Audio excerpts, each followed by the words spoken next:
Hello and welcome to some more Star Citizen news. It's Saturday the 6th of December 2025. Star Citizen Alpha 4.5 is out to all waves on the PTU. The patch will go live, well, potentially as early as the end of next week. Luminalia is coming real soon, and we'll be talking about that as well. But first, let's jump into the Star Citizen newsletter and 4.5 news and all that sort of jazz. As we bid farewell to another Intergalactic Aerospace Expo, check out the 6 new vehicles from this year's Epic Ship Show. So they're still on sale. Let's see if I can remember them all. The Drake Clipper and Drake Golem OX, the RSI Salvation and RSI Perseus, the L-22 Alpha Wolf, and the Grey Cat MDC. Yeah, very successful Intergalactic Aerospace Expo, and some very cool ships like the Perseus have catapulted CIG into making more money than they ever dreamt possible. I mean, maybe not ever dreamt possible, because that would be a lot of money. But 147 million, over 147 million so far this year. Anyway, went off tangent there. Inside Star Citizen returns with an engineering episode and see what's coming with the latest roadmap update. So yeah, Alpha 4.5 is going to contain a load of new features. We're not 100% sure if they're all going to make it, but it ranges from FPS AI improvements to new hairstyles, Vulkan renderer improvements, and new graphics options that we haven't had before, sort of classic common graphics options, which is quite exciting for me. Engineering gameplay, which is absolutely huge and the main focus of the patch. Fire hazards, loot updates, ship changes, sort of they're changing the archetypes and tweaking the archetypes for snub fighters, sort of parasite ships, interceptors, and racers. There's a load of new ships being added to Wicklow, including the ability to get an Idris P from them, which created a little bit of controversy. There's a load of new weapon attachments for FPS weapons and the physicalization of helmets. In terms of engineering updates and CIG talking about that, there was a couple of things. So there was the Inside Star Citizen talking with Thorsten, where they talked a good amount about engineering and the evolution of it, basically saying, look, engineering is no longer going to be crippling to ships if you can't do it particularly well, or even if you don't do it. So things like relays and fuses, if you lose all of the power to relay, the relay gets damaged and you lose all the fuses, it doesn't cut off the power to that section of the ship anymore. It just reduces your power output. They've basically gone, look, we want to make sure that engineering is a fun part of the game that increases the life of a ship, and you doing it effectively will make you survive encounters, win encounters, that sort of stuff. It's cool. It makes multi-crew really fun and expands out multi-crew to actually be a proper multi-crew experience. But it's not going to make your life miserable doing it. And if you can't do it particularly well, then, or you want to run a ship solo, talking more about the larger ones with interiors, then that's still possible to some degree, but there's a lot of concessions to be made and wear and tear going on. Fires might break out. It might not be the smartest thing to do that with a massive ship, run it solo. It was a veritable feast of information from the engineering document as well. But the main thing I want to sort of highlight is armor. Armor is in 4.5 and the initial version of engineering. Now, we are getting a more advanced model for armor, I believe, when we get the Maelstrom system, the breakability system in the future. But armor really makes larger ships really hard to damage until you chip away at the armor or use weapons that penetrated enough. Targeting subsystems or systems and targeting them at the right angles and stuff with the right weapons is gonna be a big thing for the game. Engineering is genuinely game-changing. It is an existential game change that needs to be handled correctly to make sure that everything works well, because it includes all ships and vehicles pretty much. Like there are some that are only partially implemented, but everything will make use of it in 4.5, and then we'll get some more like love and TLC after 4.5's release to make sure everything's sort of up to code. There's so much to change. There's so much that they've had to change and sort of rework, and ripping out all of the old systems from the pipe system and then putting in the new resource network and then connecting it all with all of the relays and stuff, and then physicalizing all the components, or at least some of them. So some ships, obviously, you can't access the components of because you're like in a single seater. You can still repair those components from your pilot seat. You can just be in the seat and you can use the repair sort of button. I think that only functions once. Citation needed if that's still the plan. I believe with the idea of being able to get you back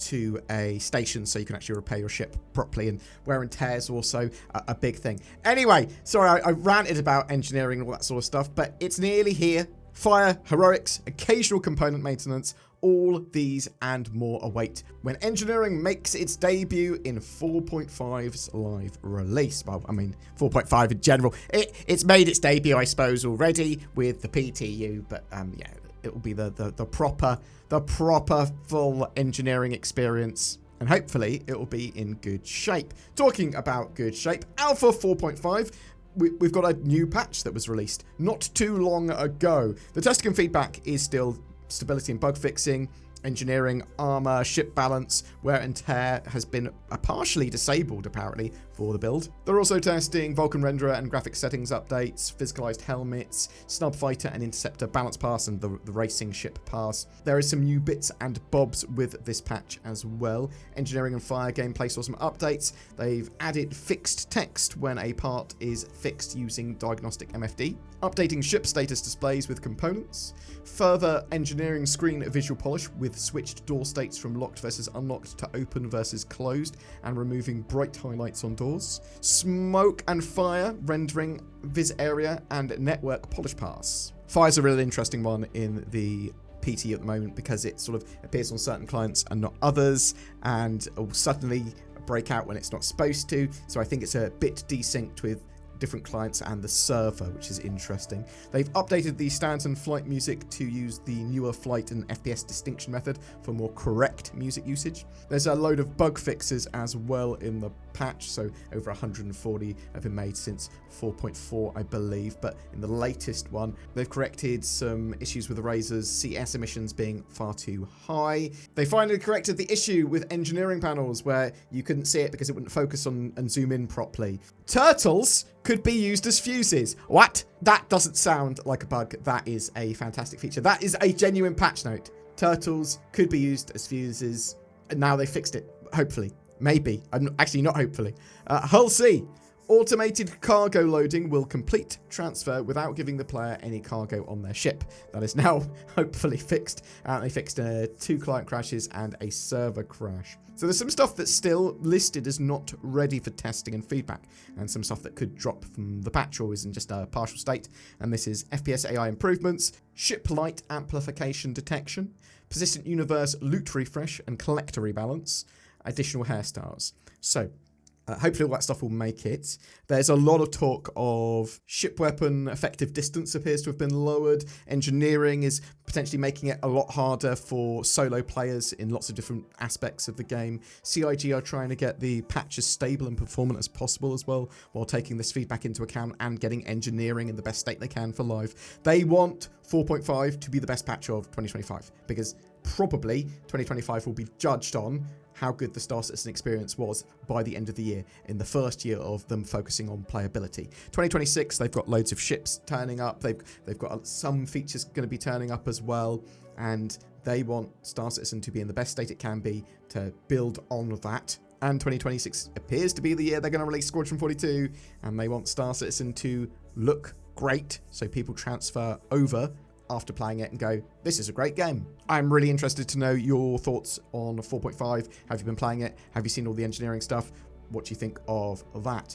Luminalia, or Star Citizen Christmas, should probably begin or start to begin in the next few days. So what's Luminalia? Typically, CIG countdown to Luminalia, which I believe is on the 22nd of December, with a calendar and gift each day. So there's like Luminalia skins for ships, some cool stuff. Oh, there's a Christmas tree, Christmas sweater. This starts 10 to 12 days before, and they sort of count it down, have a little calendar that you can open, and you get a load of little gifts each day.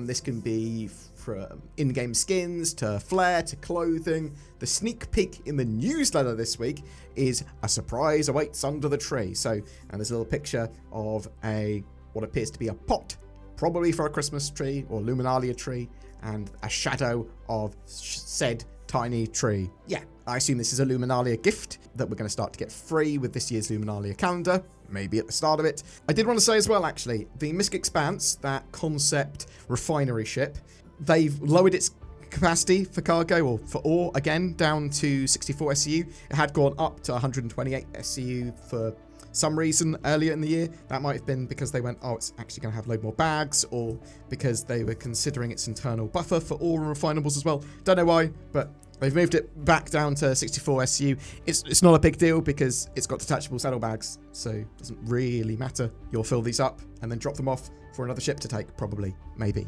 Depends on how you run your refining mining operation and what you actually want to do. Anyway, that's it for today's video. Tell me what you think of 4.5. I forgot the name of the patch. Engineering. Are you looking forward to Luminalia? What state do you think Star Citizen is going to be at the end of the year? When do you think we're going to get 4.5 live? Is it going to be next week, or is it going to be the week after? I'm so excited. My voice is starting to go, apparently. Something else that will excite you is NordVPN. What's that? Go to nordvpn.com/BoredGamer to get better accessibility, security, and privacy on the internet.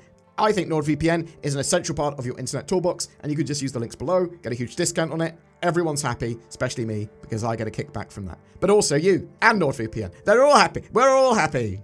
Every month we have a ship giveaway. For December, we are giving away a Kruger Intergalactic L22 Alpha Wolf. Just comment on any video made during December 2025 to be in for a chance of winning that. It does also come with lifetime insurance and a game package. All you need to play Star Citizen and start your journey with a powerful light fighter, or add it to your fleet of ships. I don't know who's going to win. It's kind of random. Something that's not random is your support of this channel. Thank you so much for watching this video to the end. And if you would like to like, share, subscribe, that really helps. Commenting helps as well. Also, you might consider clicking the join button under my videos or becoming a Patreon. There's some exclusive videos there. There's some emotes. It helps out the channel more. We are going to be playing a load more Star Citizen. Thank you very much for watching. You have a great December. Tell me all the things in the comments below.